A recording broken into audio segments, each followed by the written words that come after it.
完全是超乎我的想象哈。在义山有一个艺术活动，对，然后又过着一个中华传统文化的一个节日，是集体的，对啊，这个手来感受一下啦。其实真的是，如果能够来的话，你就会有真的一种完全颠覆你的那种看法、想法的一种不同的。哇哦，这真是一个疯狂又天才的 idea！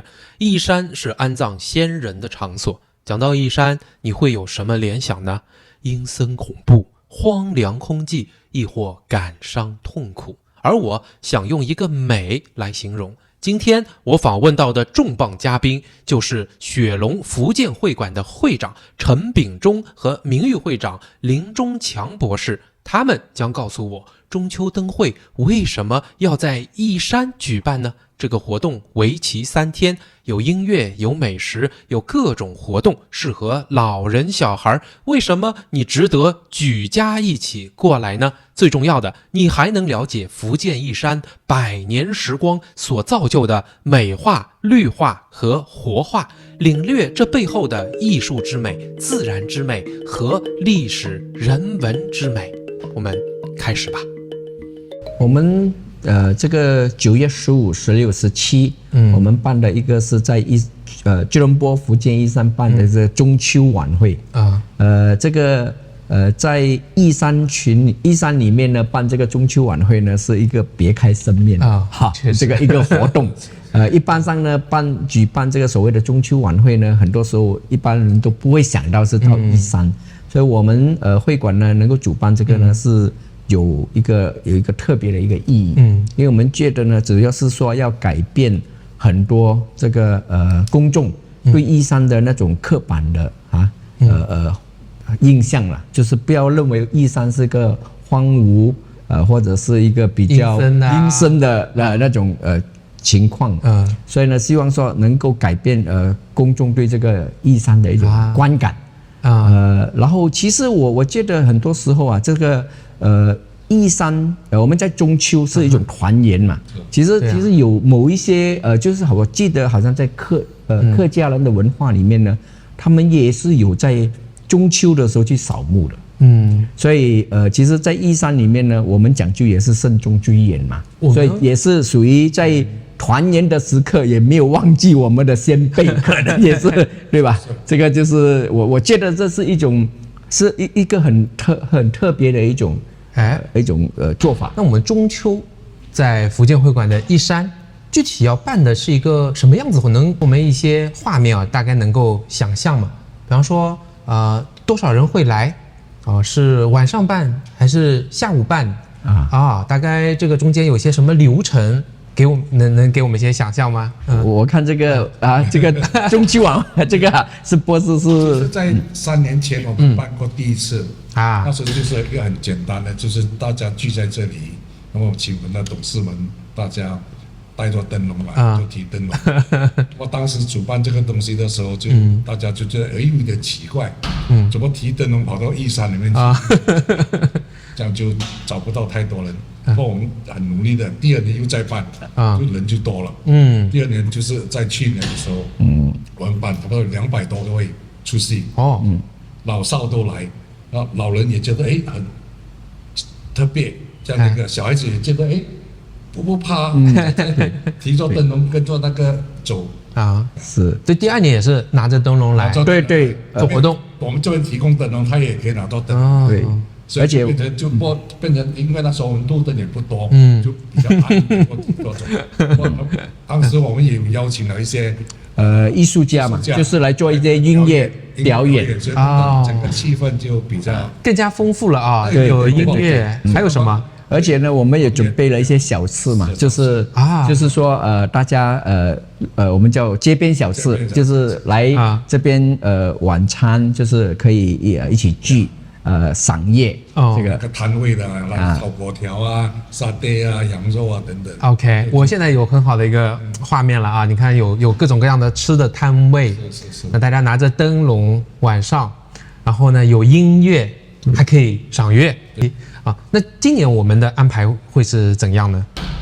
今年我们就变成3天就是9月15、16、17 3天，17是正日 OK， 因为刚刚也碰到学校的假期，星期天是15号嘛，那星期一、星期二补假这3天。那么这3天呢，我们也安排了很多的丰富的节目。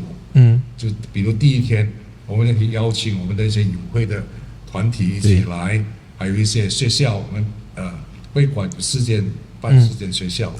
那么邀请他们的董事部啊、老师啊来参与这些节目。那么还邀请一些我们的闽记的在雪隆这一带的会馆的就来参与。那么应该我们预算人数应该超过300-400人吧，今年应该。越来越大了，时间变得也更长。我们也希望说它能够做成是一个品牌，就是以后呢就是常年的一个活动。所以呢，而且越做越好，这是我们的一个期望。而且我可以相信啊，就是会馆办的这些学校的孩子也过来，这个一下子就活泼起来了。对，年轻人投入进来。是对。然后我们第2天我们就有办这个灯笼的制作。OK。我就有25队的学校的学生们会来学习这个制作，这就很有趣啊。我们也会办这个摄影比赛，我们今天有办这个摄影比赛颁奖，他们也是都是学生来的，所以会吸引这些学生过来这里。它的层次、年龄啊、时间啊都变得非常非常丰富，是吧？我相信可能再过几年回头来看，大家会觉得，这个是在大马可以排得上号的一个灯会，对吧？不要说只知道槟城灯会啊，或者怎样的。是的。大家很难想象说，怎么灯笼跑去义山没问题，就是因为你看到一下风景都很空旷，这个地方很漂亮。像灯会赏月当然赏月是有了，但灯会这个形式好像我看是在大马会有，在中国我从来没有听说过。也更不会提灯笼，只会在元宵节会这个提灯笼。对的这个其实也是一个很重要的特色。没有中秋没有我看网上也是这样就很多台湾人也会觉得他们也没有。但在这个大马华人里面就有。其实这个提灯笼就是很早的文化，从我们的祖辈开始的时候，当时物质生活没有那么丰富的时候，其实我们的灯笼都是自己手工自己做的，用一个很简单的一个一些什么牛奶罐那个什么，就很没有钱买那个灯笼的时候，都是手工自己制作的。不但今天已经不常见了，就因为现在的物质生活很丰富，所以都是可以买的，不用自己手工制作。但是我觉得这个还是挺不一样的。所以我们在9月17号那一天呢，我们做了一些叫做童玩游戏，就是可能40-50年前的时候，那时候我们玩的一些，今天的孩子已经不玩这种了，他们都是做的都是太有意思了。对，他们做的，他们玩的都是跟电子产品有关的。对但是我们以前当时做的时候，我们也想让年轻的一辈从来没有看过，他不知道这个。但是从老一辈呢，就是说年纪比较大的，他们还是可以有儿时的回忆，想一想，哎呀，这个当时我有玩过这样当然我们有其他的一些，包括射灯谜这些都是我们的一些文化的传统，所以我们希望把这种传统呢再传承下去，这也是我们办这个中秋的这个目的之一。所以我其实听上去我肯定很想要参与，而我也非常的建议我觉得其实不管是不是华人，都可以到这里来看一下，来了解一下，共同穿越这个时光的一种回忆，对吧？大家的一种可能对其他族裔来讲是一种异样的文化嘛，但是对华人来讲，他这么多人一起过，会变得非常有意义。对，其实我们也有其他的有族的，不一定只是说这个华人的，我们还有其他的一些有族同胞，他们也可以来感受不一样的文化，就是这个我们叫华裔社会的华人的文化，叫中华的文化，真的是多彩多姿，共存共荣。我曾经有一次看到有一家的马来人来放孔明灯。对。我们去年就尝试要放，因为现在这个地方太多，放的话你就怕那个走动了。会的，所以用绳子拉住他们，一拉上去了就翻过来。结果后来呢，我们在里面室内放室内放孔明灯，到上面就顶住了。因为我们有4层楼嘛，就是从那边放到4层楼的最后的时候就卡在那边那个，所以这个做法也相当的心仪啦，就大家也觉得很不错。因为我们放孔明灯很多时候是怕危害到一个公众的安全，所以不能够在户外。危险。我想我们刚才其实讲到现在这样的一个画面，而大家不知道有没有会注意，这其中有一个反差，就您一开始就强调的，义山好像在传统的印象中不是这样的，至少在我的印象中啊，肯定不是这样的。我在大马人的印象当中，难道也不是这样的吗？就这符合你刚讲的，就是只是扫墓的时候来，比较冷清、阴森、荒芜的。是，其实也是这样其实也是这样的一个形象，所以这个也是为什么我们要做一些不一样的，来让就是一般的民众有对这个义山的一种改观。会不会有很多年纪轻一点，他并不知道义山是什么意思？有这种可能吗？我要坦白啊，我是于凤姐讲了以后，我才知道到底什么叫义山。可能懂他，因为他跟着他的父母、祖辈他们来拜，然后他自己可能就不大清楚。年轻的，我其实很难形容啊，就跟用一个很丰富的语言啊，有色彩的语言，让大家能够感受到站在这里啊是怎样的。其实我过来以后，一下子怎么想，就有一种世外桃源的感觉。是，因为我知道这里是宝地中的宝地啊。KLCC 的腹地，对，但是有这种，就是说满眼绿色的感觉。然后呢，你远远的好像没有被任何的高楼啊、任何的乱七八糟任何东西遮挡，都是自然的东西。然后就看到市中心最这个标志性的这些建筑了。我很难就在这里，然后耳朵听到的是鸟叫声啊，看到的是榕树，是啊，它这个都凝结在一起，应该是很大很古老的一些榕树。对啊，义山以前不是这样的吧？因为这些树木它都是自然生长的，就是不是刻意我们去栽种的。所以呢，它在生长，因为这个毕竟也是超过100年了，所以100年的义山里面，当然因为主要是它的地势的不平，这不有崎岖不平，所以很多时候比较低洼的地方呢，我们还是有这个有这个泉源。所以其实我们是有这个那个水是相当清澈的，有很多鱼啊，甚至很多我们一些小孩也在那边附近去玩了。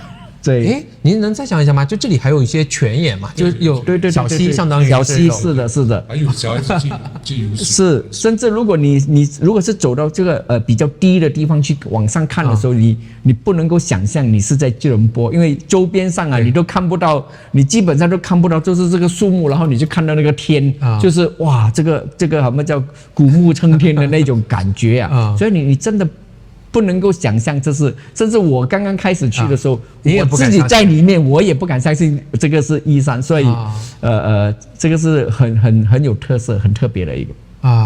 我因为以前也一直觉得很有意思的一点啊，就是生活在大马，你哪怕是在吉隆坡，它的附近都有很多让你 hiking 啊、camping 啊那些很好的森林的保护，但我想一般人可能想象不到，就在这里啊，就是在福建会馆就有，对的啊。其实我们就在周边也是有那个一些公寓，所以其实早上的时候很多那个有一些一些来这边散步啊、遛狗啊，这个经常都会有的啊。所以跑步啊这些，因为你要进到里面，你才能欣赏到这个情景真啊。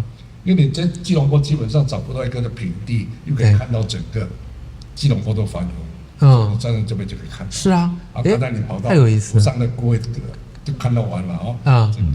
如果你我们第一个部分啊讲的是义山的它是一种艺术之美啊，就我们讲它美化哈。那我们这一个就是让大家过来啊，大家应该通过我们后面讲能够体会到它的一种绿化，是它的一种自然之美啊。你刚刚讲到有泉眼，有绿化，这些它是怎样形成的？就是福建会馆一开始在这里，它就是这个样式啊，对，就是这样吗？它开始就是这样的，所以我们讲叫风水宝地嘛，所以基本上它就是从来没有说做过这个什么特别的那个，就是说它自然的这个是整个，它是很自然的一个生态，就是这样。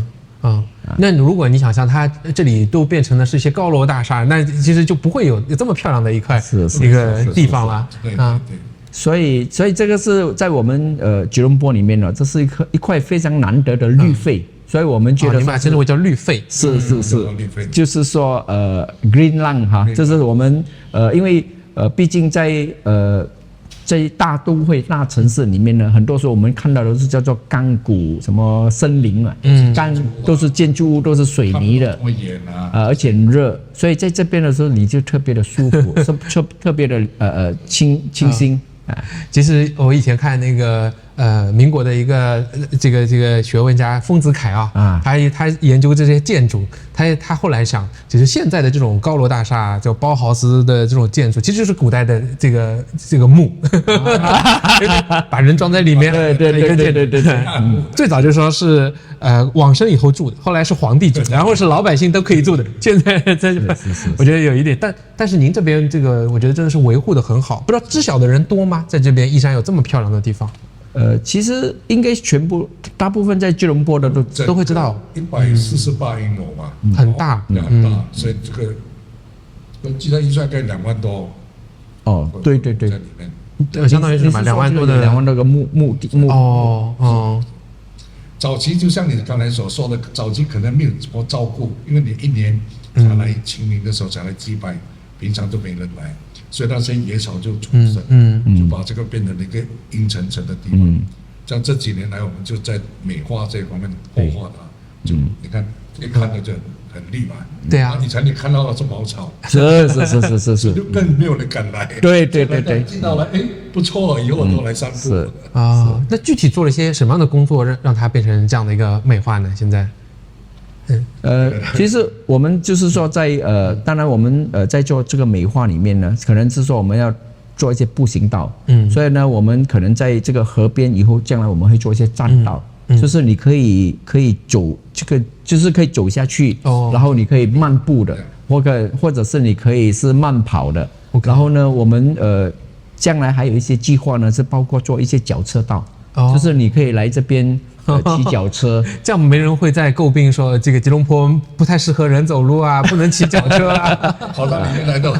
是，所以这边也有很多，所以我们也做了一些摄影比赛嘛，就是说我们要提高，就是说大家对这个义山的认识，所以我们今年也特别办了一个在义山里面取景拍的一些很多的摄影作品，而且我们也是在今年的这个中秋晚会的时候呢，把这作品呢呈现给大家看一下，就说就是义山还是有这样的一个不同的一些景点，很漂亮的一些景点。刚才你有看到那边就是挂在那边，有看到有一些这个摄影的作品，而且很多摄影的就是这个吉隆坡的那个地标的就是118之类的双子塔这些都有在。这个我们会馆在这边已经有100多年的历史。对，超过我们大概接近我们会馆是139年，但是这个义山呢，这是我们是100处，真正是规划是1920年嘛，对，把这块地在宪报上公布，就是由福建会馆由福建会馆来管理，这个必须福建人要买这个地方。OK， 回到这个，所以也是将近100年处了。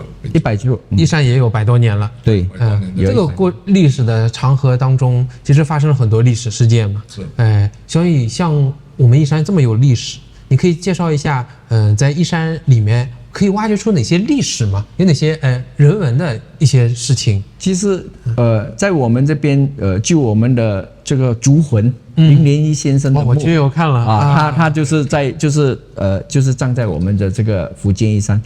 当然还有我们这个日据的时候，就是日本侵略马来亚的时候，那个时候在这边葬了就是那时候还是一个是类似乱葬岗是吧？乱葬岗800多个。丢在这个，对，就在那个位置吗？就在那个位置，所以呢，就是当时候他们埋的时候好像就是很浅罢了，大概是1-2尺，就是不是很深的，就是埋的。后来呢，我们就去把那个取骨就是把那个全部挖出来，然后我们也没有办法就是男女都有，然后我们怎么去分辨呢？我们后来就去用那个。这个叫什么骨那个大腿的那个大腿这里那个皮那个里面这个他们叫皮骨还是什么，就是大腿的骨头里面，然后才把它去列出来，总共有800多具。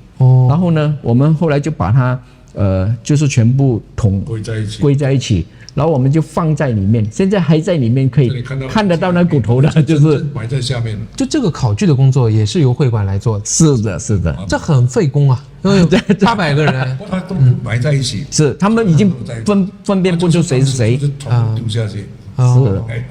是，可能大家不能想象，就是说，首先这里面涉及的人就有800多个人。那我刚才去看整个碑，把它给立起来，我看好像是2016。对，把它这个立起来，然后还要把这个故事把它写好。我看分别有中文、英文、马来文、日文，对，都说缘起，还有就是说在纪念什么，是很完整的这样的一个，这是一个很大的工程。其实我看起来，其实那个碑的后面呢，还就是一个好像这个储存室，其实那个骨骸就是在那个储存室里面。还不是埋在地底的，就是在这个储存室。所以你看，大家如果过来的话，他感受的不单单是这里的自然之美，还可以了解很多历史，过去的历史，甚至有时候我们有看到，好像日本人来的时候，就是在那边看的时候，一边看一边流眼泪了。都有这种。因为每一年的8月15号，日本投降之后，我们都有来拜纪念。那个有对，他们有那个碑好像也就是8月15号立的。是的，是的，是的，就是日本投降的时候，离开的时候。而且我刚才在看的时候，夕阳西下，这个大理石就反射出对面这个莫迪卡呀那些大楼，白云蓝天都有。就你看到的一切，这是现实，但是这个里面装载的什么，大家要自己去挖掘了解，才有可能明白啊。还有一些什么样的历史吗？您可以跟我们介绍。最早，比方说可以追溯到什么时候呢？还有是最早的坟墓，刚才就是会长所讲的1891年的。对